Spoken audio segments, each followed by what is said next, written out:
suliranin, lahat ay aking kakayanin, pagkat ikaw ay kapiling. Subukin man ng panahon, mananatili sa'yo, Panginoon.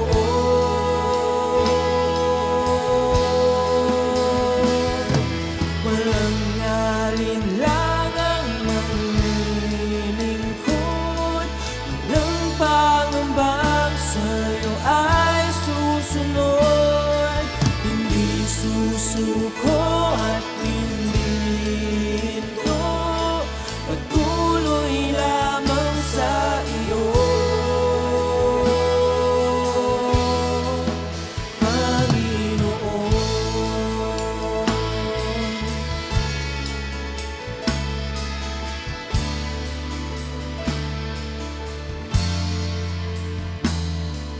Ikaw ang aking paglilingkuran, kahit saan dalhin. Ikaw ay lagi kung susundin, anuman ang suliranin, lahat ay aking kakayanin, pagkat ikaw ay kapiling. Subukin man ng panahon, mananatili sa'yo, Panginoon.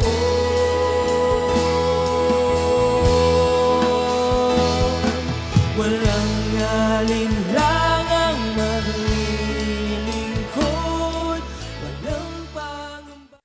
Blessed evening po sa bawat isa, at ako po ay nalulugod at na masaya po ang aking puso na muli po ay makasama kayo sa ating evening devotion, Tinig ng Pag-asa. At alam ko po na ang bawat isa ay mapapagpala, matututo, at tunay ngang magkakaroon ng malalim na pagtitiwala sa ating Panginoon. Ako po ay samahan ninyo sa pag-aaral ng salita ng Diyos sa gabing ito, at alam po pong pare-pareho po tayong mapapagpala. Bago po tayo magsimula, tayo po ay manalangin. Father God, in the name of Jesus, with the power of your Holy Spirit, kami po, O Diyos, ay sama-samang lumalapit sa trono ng iyong kapangyarihan at nagpapakumbaba at inaamin, O Diyos, na ang aming mga pagkukulang, pagkakamali, at sa gabi pong ito, kami po ay sama-samang humihingi ng kapatawaran sa lahat po ng aming nagawang pagkukulang. Forgive us, O God, and cleanse us with your most precious blood, O God, and Lord, ang amin pong buhay ay maging kalugod-lugod sa iyo. Salamat po, O Diyos, samahan mo po kami ng iyong banal na spirito sa aming pagbubulay-bulay, pag-aaral ng iyong salita, at ang dalangin po namin, ito'y matanim sa aming matabang puso, na kung saan, O Diyos, ay magiging pagpapala at tunay ngang buhay na patotoo sa buhay ng bawat isa. Salamat, O Diyos, maging sa karunungan at kaalaman na patuloy mong idinadagdag sa amin. And Lord, tunay nga po, O Diyos, sa salita mo na mahayag sa gabing ito. Patuloy na ang pangalan mo, ang kapangyarihan mo, ang kadakilaan mo, ang patuloy na mag-manifest at ang patuloy naming maranasan. Salamat, salamat, O Diyos. We entrust to you everything, O God. Receive all the highest praises, glory, and thanksgiving. In Jesus' name, these things we pray. Amen and amen. Magandang gabi po muli sa bawat isa, and welcome to our evening devotion, Tinig ng Pag-asa. Alam ko po na mapalad ang bawat isa na nakikinig at nanonood sa ating live stream na ito, at alam ko po na may napakagandang plano ang Diyos sa buhay ng bawat isa. Kung kaya't pag-aralan po natin yun pong ano ba po yung naisin ng isang magulang, ng isang ama para sa kanyang anak, maging po kung ang bawat isa sa atin ay ginagamit ng Panginoon. Ano ba yung dalangin natin para sa ating congregation? Katulad po ng buhay ni David, ano po ba yung kanyang ipinanalangin para sa kanyang anak at maging sa kanyang buong kongregasyon? Samahan niyo po ako sa pagbasa sa teksto nating ngayong gabi na matatagpuan po sa 1 Chronicle chapter 29 verse 14 at 20. 1 Chronicle chapter 29 verse 14 to 20. At ito po ang sinasabi sa verse 14, "But who am I? Who are my people that we should be able to give as generously as this? Everything comes from you, and we have given you only what comes from your hand." Verse 15, "We are aliens and a stranger in your sight, as were all our forefathers. Our days on earth are like a shadow without hope." Verse 16, "O Lord our God, as for all this abundance that we have provided for building your temple for your holy name, it comes from your hand, and all of it belongs to you." And verse 17, "I know, my God, that you test the heart and are pleased with integrity. All these things have I given willingly and with honest intent. And now I have seen with joy how willingly your people who are here are given to you." Verse 18, "O Lord, God of our fathers, Abraham, Isaac, and Israel, keep this desire in the heart of your people forever, and keep their hearts loyal to you. And give my son Solomon the wholehearted devotion to keep your commands, requirements, and decrees, and to do everything to build the palatial structure for which I have provided." Purihin po ang Diyos sa pagkakabasa ng kanyang buhay at makapangyarihang salita. Sa atin pong binasang teksto sa gabing ito, makikita po natin kung papaanong ipinakilala ni David ang kapangyarihan ng ating Panginoon, ang kanyang tulong na ginawa sa kanyang buong congregation, kasama po ang kanyang anak na si Solomon. In-acknowledge po niya sa kanyang final words. Ito po kasi yung final words ni David bago po siya kuhanin ng Panginoon, bago po niya iwanan yung kanyang pagiging hari.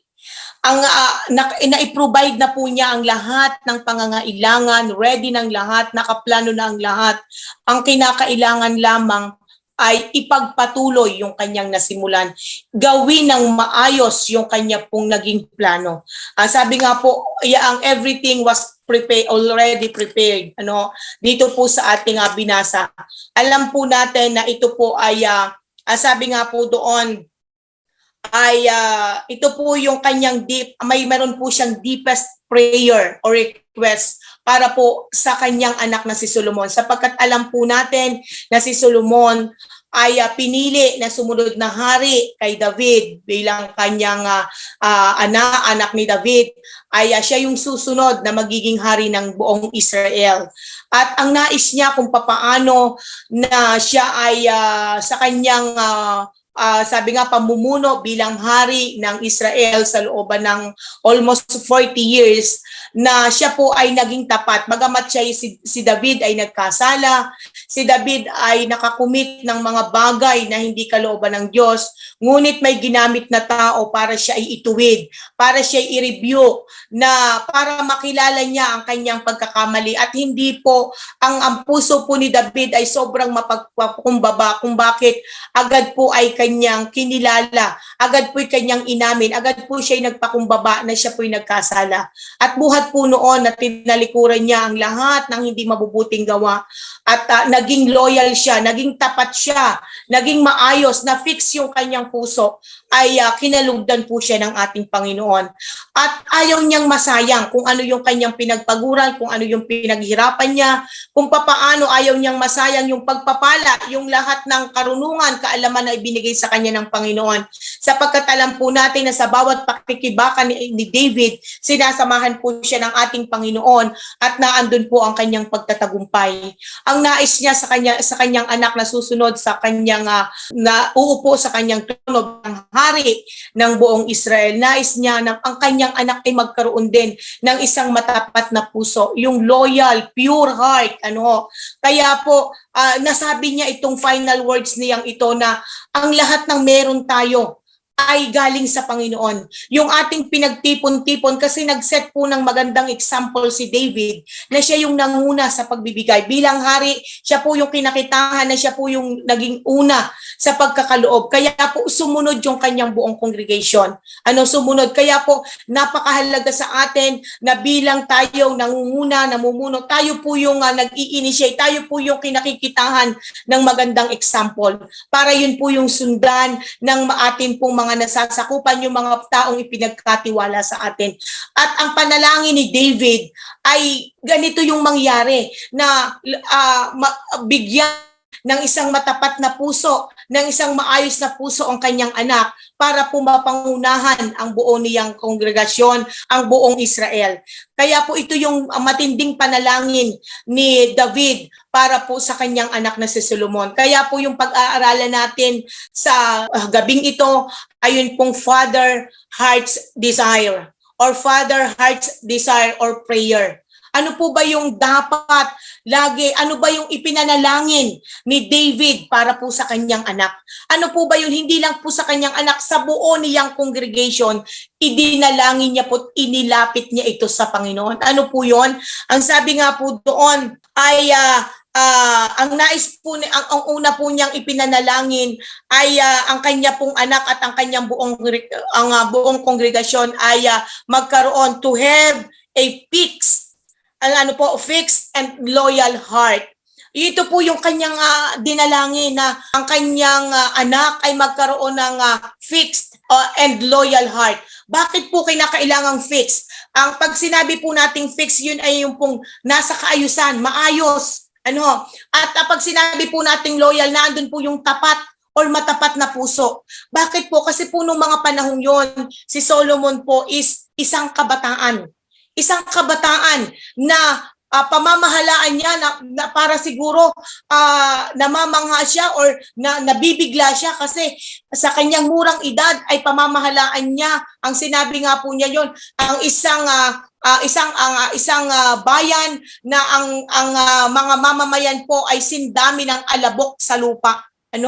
Kaya sabi nga niya, hindi niya siguro ma-cope up na ganun kadami sa kanyang murang edad ay ganun kadami ang kanyang sabi nga yung isang bayan na kanyang pangungunahan. Hindi niya akalain na i-endorse sa kanya yung ganun kadaming tao, ganun kadaming congregation na kailangan niyang pamahalaan na ang dinescribe niya nga po ay sindami ng alabok sa lupa. Ngunit kung ano yung plinano ng Diyos, wala pong makakapigil dito. Kaya walang idinalangin si David sa kanyang anak bilang ama, kundi yung kanyang anak ay magkaroon ng maayos. Sabi nga po doon, magkaroon ng yung puso po ng kanyang anak ay ma-restored, ma-repair. Bakit po? Ibig sabihin sa isang kabataan, si Solomon ay namumuhay na may nagagawa po siyang mga bagay na hindi kalugod-lugod sa Diyos. Maaaring nakakakumit na siya ng pagkakamali, pagkakasala, sapagkat noong mga panahon pong yon, si David po bilang kanyang magulang ay napakayaman. Pinayaman po siya ng Panginoon at syempre bilang anak natatamasa niya yung karangyaan sa buhay, kasaganaan sa buhay. At ang isa pong kabataan na nakakaranas ng karangyaan sa buhay, ng kasaganaan sa buhay at walang banal na pagkatakot sa Diyos, alam po natin ang mga pinaggagawa nila. Maaaring noong mga panahong yon, ganun ang buhay ni Solomon. Pero dahil tinawag siya ng Panginoon, dahil siya ang papalit sa kanyang amang si David, ito yung iyang talagang petition ni David sa Panginoon para po sa kanyang anak na wag masayang yung kanyang pinasimulan, wag masayang yung kanyang mga inimpok, wag masayang yung maganda niyang pamamalakad sa buong Israel. na yun din ang yung kung ano po yung ginawa niya, yun din po yung sundin at ipagpatuloy ng kanyang anak. At hindi po mangyayari yon kung hindi bibigyan si Solomon ng isang maayos at tapat na puso. Isang stable, isang established at isang firm na puso. Isang matatag na puso. Dahil kapag po ito ay disalign ang puso ng isang tao, hindi po niya magagawa kung ano ang tama at kalooban ng ating Panginoon. Kaya nga po, sabi nga doon, makikita po natin yung sinabi ni David sa Psalms 57 verse 7. Psalms 57 verse 7 at ang sabi po dito, "My heart is fixed, O God, my heart is fixed. I will sing and give praise." Sabi po dito, my heart is fixed. Ang puso ko'y nakahanda na, O Diyos. Sabi po niya, handa na ako, Panginoon. Ako'y nakahanda na. Ibig sabihin, ayos na. Nasa ayusan na yung kanyang puso kung bakit magagawa niya ng magpuri sa ating Panginoon. Why? Ang Diyos po ay nalulugod kapag ang isang anak niya, ang isang taong pinili niya, ay ina-acknowledge po yung kanyang kapangyarihan. At ina-acknowledge po yung kanyang kabutihan. At kapag in-acknowledge po natin yung kabutihan ng Diyos, 100% talaga pong malulugod sa atin ang Panginoon. Ang atin pong pag-acknowledge at pagkilala sa kabutihan at kapangyarihan ng Diyos, ito po'y nagdudulot ng sabi nga po doon, kaligayahan sa puso ng ating Panginoon. Ito po'y isang uri ng pagpupuri natin sa Diyos. Yung kilalin mo ang kapangyarihan, ang nagagawa ng Diyos sa iyong buhay. At ganun po lagi yung ginagawa ni David na nais niyang gawin din ng kanyang anak. Kaya nga po, sa ating pong buhay, kung minsan, sabi ko, nakita ko bilang ama si David, ay isa siyang mahusay na ama sapagkat hindi lamang po siya nagtatrabaho, hindi lamang siya nagpapakahirap para sa future ng kanyang anak, kundi pinaplano din po niya ito. Sa ating pong buhay, kinakailangan hindi po pwedeng puro tayo pagtatrabaho para sa kinabukasan ng ating mga anak, kundi dapat po'y ating pinaplano ito. Katulad nga po ng sinabi po ni Propeta Habakuk in Habakuk chapter 2 verse 2. Sabi po doon, write down the revelation and make it plain on tablets so that a herald may run with it. Ang sabi po doon, isulat mo ang pangitain, isulat mong malinaw sa tapyas na bato upang madaling mabasa at ibalita ito sa lahat. Dapat po, kung tayo ay may mga ginagawa, dapat ito po'y malinaw na nakaplano. Kung nais nating mapanuto ang ating mga anak, yung salita ng Diyos dapat malinaw na nakaukit sa kanilang puso. Hindi lamang po binabasa, kundi malinaw. Ito po yung sinasabi na tapyas na bato, isang ating puso na dapat nakasulat dito ang lahat ng pangako, salita ng Panginoon para anuman po ang pagdaanan ng ating mga anak, sila po'y matatag na haharapin ito. Katulad po ng panalangin ng isang ama kay sa katauhan po ni David para sa kanyang anak, na ang nais niya, ganito anak ang gagawin mo. Lord, tulungan mo po ang aking anak sapagkat planado na ang lahat. Ang pag-build po ng temple ng Lord ay ang lahat po ng materyales na gagamitin ay nag-gathered na ni David. Naihanda na niya, naiprepared na niya. Binigay niya, sinabi niya kay Solomon, ito yung lapad, ito yung haba, ito yung taas, ganito ang gagawin mo, ganito ang mga sangkap. At ang nais na lamang niya ipagpatuloy o gawin o lakaran nitong si Solomon. At hindi magagawa ni Solomon ang lahat ng ito kung hindi nasa kaayusan ang kanyang puso, kung hindi matatag ang kanyang puso, kung hindi ito, sabi nga ay matibay, kung hindi ito nasa kaayusan, kung hindi ito matapat. Kaya sa atin po maging sa paglilingkod natin, hindi tayo sa ministry ng Lord. Kung halimbawa po ang iba sa inyo na nakakapakinig, nakakapanood, ay naglilingkod na sa ministeryo ng Panginoon. Hindi po pwede na walang target ang ating paglilingkod, ang ating pagsunod sa Panginoon. At talaga pong pinakang importante na ang ating buong pamilya ay kasama natin sa ministeryong ating ginagalawan para ito po'y kanilang pahalagahan. Hindi po natin alam ang ating mabuti pa, mapalad si David sapagkat nagbigay na siya agad ng final words kasi alam niyang nalalapit na ang paglisan niya. Alam niya pong nalalapit na yung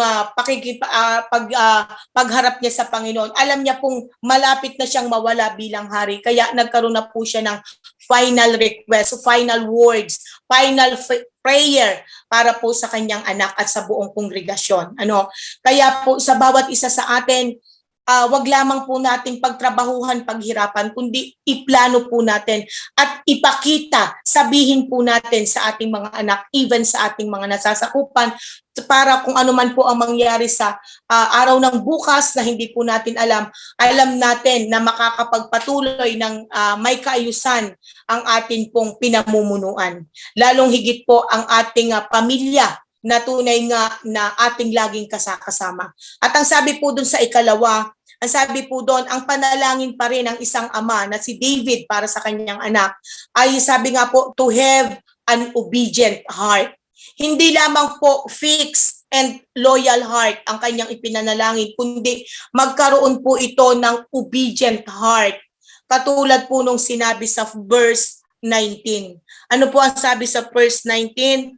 And give my Solomon the wholehearted devotion and to keep your commands, requirements, and decrees, and to do everything to build the palatial structure for which I have provided. Ibig sabihin, ang sabi nga niya, masunod ni David, ni Solomon, yung ipinag-uutos ayon sa pinag-uutos ng Diyos na kung papaanong kanya nang naiplano, kanyang naihanda. Magkaroon po ng masunuring puso kasi sinabi na po kung hindi po maayos ang puso, kung hindi po magkakaroon si Solomon ng isang maayos, matapat na puso at hindi po siya makakasunod sa kalooban ng Lord sapagkat ibinigay na sa kanya ang plano, ito yung gagawin mo, ganito, ganito, ganito. Pero kung hindi po ayos ang kanyang puso, hindi po niya kayang sumunod. Kaya nga po, ang sabi po dito, ang panalangin niya magkaroon ng wholehearted devotion si Solomon para magawa yung kanya na naihanda. Ang panalangin niya, a consistent heart to do what is already planned. To do what is already planned. Sabi nga po doon, magawa ni David kung ano talaga yung tunay na plano na ipinagkaloob sa kanya ng ating Panginoon. Kaya nga po, ang sabi po doon, ang kanyang ama ang naging example ni Solomon para po sundin ang ipinagagawa ng Diyos sa kaniyang buhay. Alam niyo po ba, in giving, in generous giving, pinangunahan ni David yung pagiging matapat na puso, pagiging mapagpakumbabang puso, maging ayos na puso, restored, repair na puso, pinangunahan po yun ni David at nakita po yun ni Solomon. Kaya po, yun ang nais niya na makintal, matanim sa puso ni Solomon na maging consistent yung kanyang pagsunod. Sapagkat even sa ating ministry, even sa ating pong paglilingkod ngayon, kapag hindi po naging consistent ang ating pagsunod at susunod lamang tayo kapag nasa maayos na kalalagayan ang ating buhay, wala pong mangyayari, hindi po tayo makakapagpatuloy. Pero pagka po anuman ang mangyari, sumusunod tayo sa Diyos, napakaalwan lamang po ng magiging, sabi nga po doon, paglaban natin sa hamon ng buhay. Alam po natin na yung pamumuna ni David ay hindi naging maalwan. At sabi nga po doon, sino man ang kaaway ni David, kapag ka po kinuha na ni Solomon yung trono sa kanya, lahat ng kaaway ni David magiging kaaway na ni Solomon. Lahat po ng hirap, iba-ibang ugali yan, napakadaming tao. Sabi nga niya, sindami ng alabok. Iba-ibang ugali, kinakailangang mapamahalaan ni Solomon kung papaano. Kaya nga po, ang sabi doon, in Deuteronomy 5 verse 33, tungkol pa rin po ito sa pagsunod. Ano po ang sabi doon? Walk in obedience to all that the Lord your God has commanded you, so that you may live and prosper and prolong your days in the land that you will possess. Ito po'y sinabi ng Panginoon. Na ang sabi nga po yan, dapat tayo'y laging mamuhay ng naaayon sa kanyang kalooban, sa kanyang mga utos, nang sa gayon po mapapanuto tayo. Tayo'y pagpapalain, hahaba ang ating buhay, pagpapalain tayo sa lugar na ibinigay sa atin, sapagkat totoo po yun. Saan man tayo dalhin ng Diyos, doon po tayo niya pagpapalain. Wala pong aksidente, wala pong nagkamali ang Diyos, sapagkat ang lahat po'y pinilano niya para sa ating ikabubuti. Kaya po, alam niya na kapag nanatiling tapat at sumunod si Solomon, magtatagumpay siya sa ating pong buhay, even sa ating pamilya. Kapag nai-align po natin ang karakter ng ating anak, kapag nalagyan po natin na itanim sa kanilang puso ang foundation ng galing sa kalooban ng Diyos, which is yung kanyang Word of God, ay naisulat, na ikintal natin sa kanilang puso. Mawala man tayo sa tabi nila, hindi po sila maliligaw ng landas. Why? Sapagkat taladala po nila ang pangako ng Panginoon. Malinaw na nakasulat sa kanilang puso ang salita ng Panginoon, ang takot nila sa Diyos, ang pagtitiwala nila sa ating Diyos. Kaya kailanman, anuman po ang mangyari, hindi po sila mapapariwara o sabi nga po doon, hindi po maliligaw sila ng landas kahit po tayo ay wala na sa kanilang piling. Yun po yung sinigurado ni David bilang magulang para sa kanyang anak.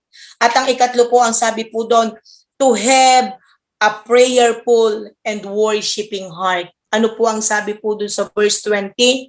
Ang sabi po doon sa verse 20 ng binabasa natin, 1 Chronicle chapter 29 verse 20, ang sabi po doon, ano po, sabi po doon sa verse 20, then David said to the whole assembly, praise the Lord your God. So they all praised the Lord, the God of their fathers. They bowed low and fell prostrate before the Lord and to the king. Ano po? Ang sabi po doon, talaga pong pinuri. Sabi niya, purihin ang Panginoon. Lahat po sila'y nagpuri sa Diyos.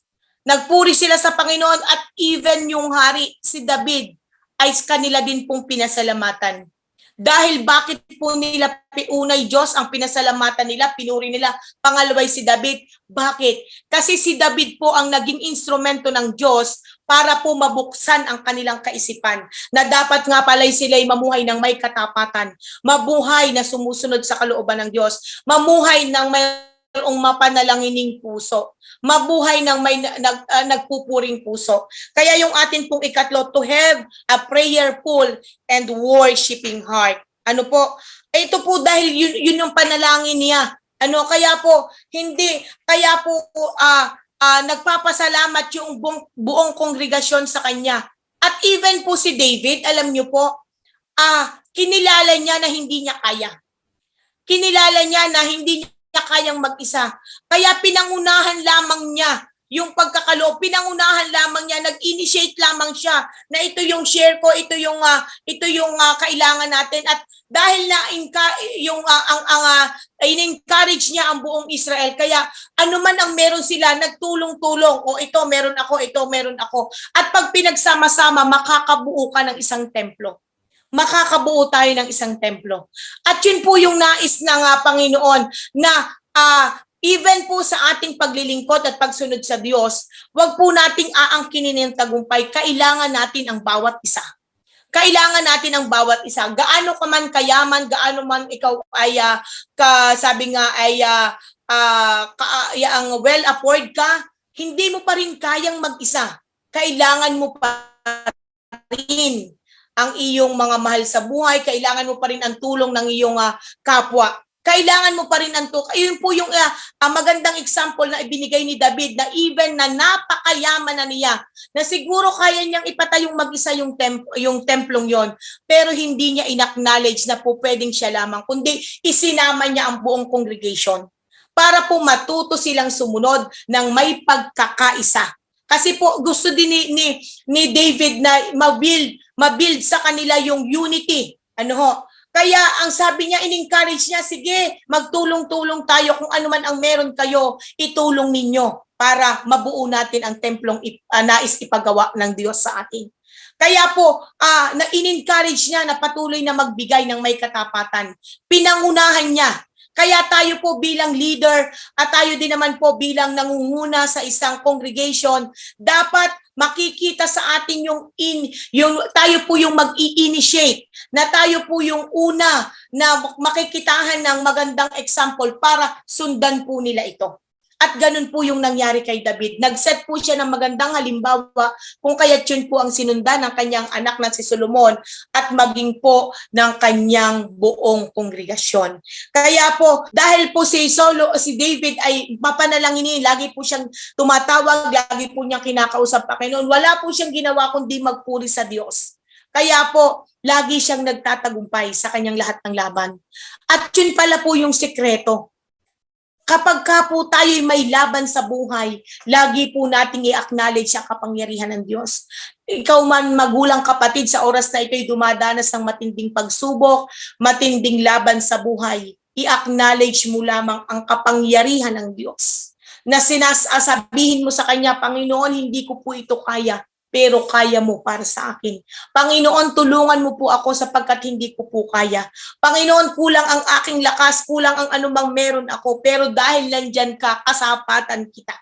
Kaya po, si David nagtagumpay sapagkat lagi niyang ina-acknowledge na hindi niya kaya. Pero kung sasamahan siya ng Diyos, kakayanin niya. Sa ating pong buhay, ganon. Gaano man kabigat ng ating laban sa buhay at lahat po tayo nakakaranas noon. Lahat po tayo nakakaranas noon. Lahat ng hamon sa buhay, nararanasan natin. Maging sa ating paglilingkod sa Diyos, maging sa pamamahala natin sa ating pamilya.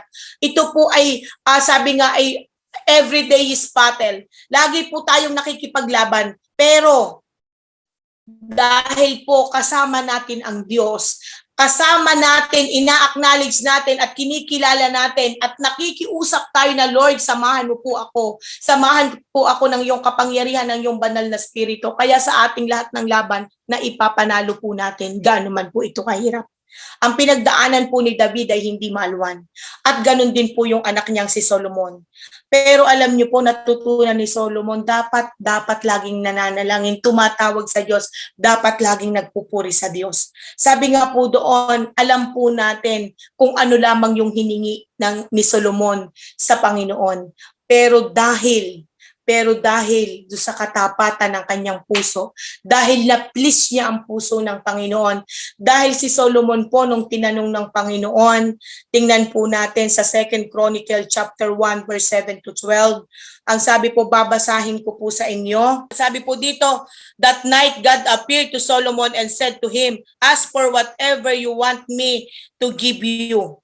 Sabi naman po ni Solomon, sabi po dito sa verse 8, Solomon answered God, you have shown great kindness to David, my father, and have made me king in this place. Now, Lord God, let your promise to my father David be confirmed, for you have made me a king over a people who are as numerous as the dust of the earth.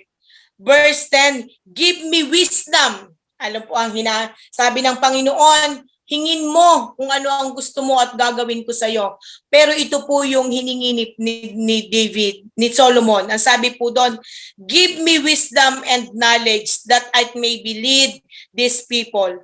For who is able to govern this great people of yours? Verse 11, God said to Solomon, since this is your heart's desire, and you have not asked for wealth, riches, and honor, nor for the death of your enemies, and since you have not asked for a long life, but for wisdom and knowledge to govern my people over whom I have made you king. And ito po yung napakagandang pangako or ibinigay ng Lord sa kanya. Verse 12, therefore, wisdom and knowledge will be given you, and I will also give you wealth, riches, and honor, such as no king who was before you and had ever had, and none after you will have. Ano po? Ang sabi nga po dito, Ibibigay ko yung hinihiling mo na karunungan at kaalaman, hindi lamang yan dahil na-please po niya. Kasi lagi pong si Solomon, ina-acknowledge po niyo yung kapangyarihan ng Diyos. Kaya ang sabi niya, dahil hindi mo hiniling, ang hiniling mo lamang ay karunungan at kaalaman, hindi mo din hiniling yung kamatayan ng iyong kaaway kasi siya po'y nagsisimula pa lamang marami ng kaaway. Hindi ka rin humingi ng kayamanan, hindi ka rin humingi ng katanyagan, hindi ka rin humingi ng mahabang buhay, kaya ito ang ipagkakaloob ko sa iyo. Sabi niya, ito yung ipagkakaloob ko sa iyo. Bibigyan kita ng karunungan. Sabi nga po, given na yon. Bibigyan kita ng karunungan, ng kaalaman na nais mo para mapamahalaan ang buong Israel. And then, dadagdagan ko pa. Bibigyan pa kita ng riches, honor, and long life. Kaya po, sabi nga po doon, namuhay si Solomon ng napakasagana, napakayaman, ng higit pa